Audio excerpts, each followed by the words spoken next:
সম্মানিত আশেকি রসুল ও হোসাইনে মুসলমানদের প্রতি আমার অন্তরের অন্তঃস্থল থেকে সালাম জানাচ্ছি। আসসালামু আলাইকুম ওয়া রাহমাতুল্লাহি ওয়া বারাকাতুহু। আজকে ভিডিওটা আপনাদেরকে যে উপহার দিতে চলেছি সেটা হবে জাহান্নাম থেকে মুক্তি পেতে হলে রসুল নিকট বায়াত গ্রহণ করতেই হবে। আউযু বিল্লাহি মিনাশ শাইতানির রাজিম। বিসমিল্লাহির রহমানির রহিম। ওয়াসিকাল্লাযিনা কাফারু ইলা জাহান্নামা জুমারা। সূরা জুমার আয়াত নম্বর ৭১। এর অর্থ হলো, সেদিন কাফেরদেরকে দলবদ্ধভাবে জাহান্নামের দিকে গরুর পালের মতো হাঁকিয়ে নিয়ে যাওয়া হবে। যখন তাহাদেরকে জাহান্নামের দরজায় দারোয়ানের নিকট হাজির করা হবে, তখন জাহান্নামের দারোয়ানরা বলবে, তোমাদের এরকম অবস্থা কেন?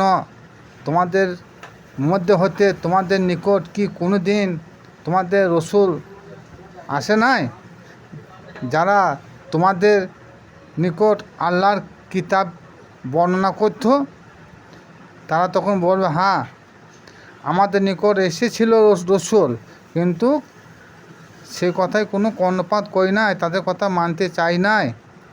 তাহলে এখন তোমাদের কোনো উপায় নাই, তোমাদের ঠিকানা হবে এখন জাহান্নাম। যাও, তোমরা জাহান্নামে প্রবেশ করো। তখন তারা বলবে, আমাদেরকে আর একটাবার শেষ সুযোগ দেন। জাহান্নামে ফেরেশতারা তাদেরকে সুযোগ, তখন বললে সুযোগ আর হবে না, যাও তোমরা জাহান্নামে প্রবেশ করো। তখন তারা জাহান্নামের মধ্যে স্থায়ীভাবে জীবন কাটাবে। এই আয়াতে রসুল বলতে আল্লাহ কি বুঝিয়েছেন? এখানে রসুল বলতে নবী মুহাম্মদ মুস্তাফা সাল্লাল্লাহু তাআলা আলাইহি সাল্লাম নয়, যার নিকট হতে আমরা মহাগ্রন্থ আল কুরআনের কথা শুনতে পাই, তিনি হলেন রসুল।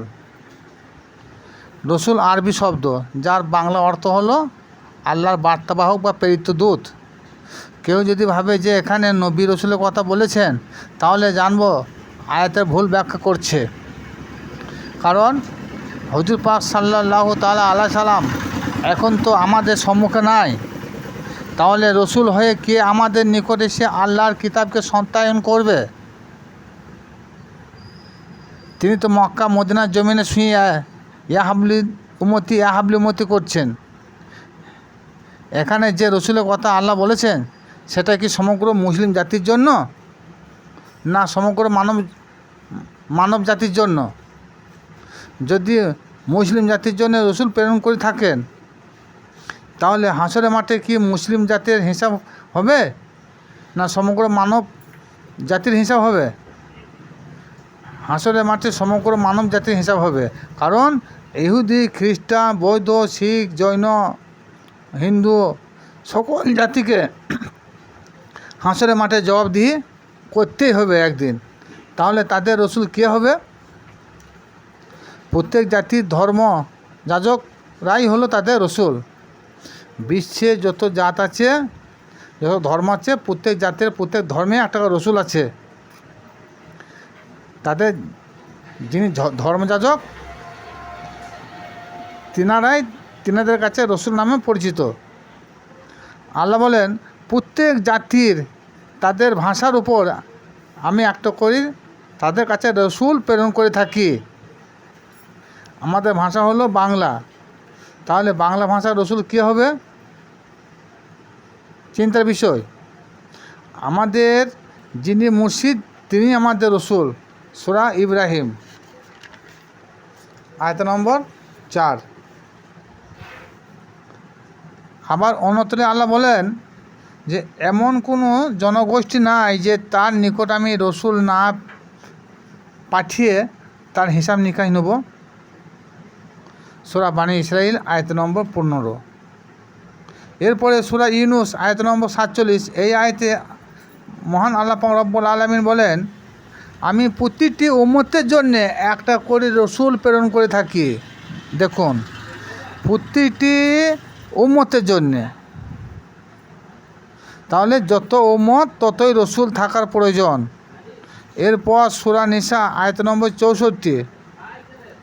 এই আয়াতে আল্লাহ পাক রব্বুল আলামিন বলেন, আমি এই জন্যে রসুল প্রেরণ করেছি যে তারা আল্লাহর আদেশ অনুযায়ী অনুগত্য স্বীকার করবে এবং যখন তারা জুলুম করবে, পাপ করবে, তখন তাদের রসুলের নিকট ছুটে আসবে।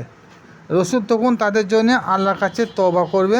আল্লাহ তওবা কবুলকারী, তাদেরকে আল্লাহ নিজে ক্ষমা করে দেবেন রসুলের দুয়ার ওসিলায়।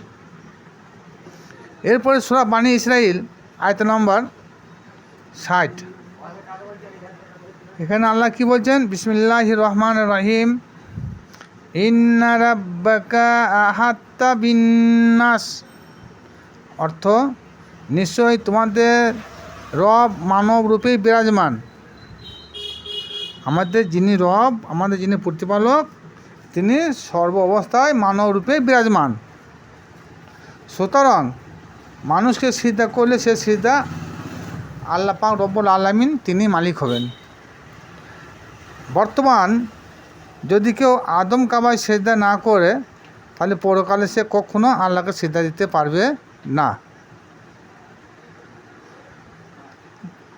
ভিডিওটা যারা দেখছেন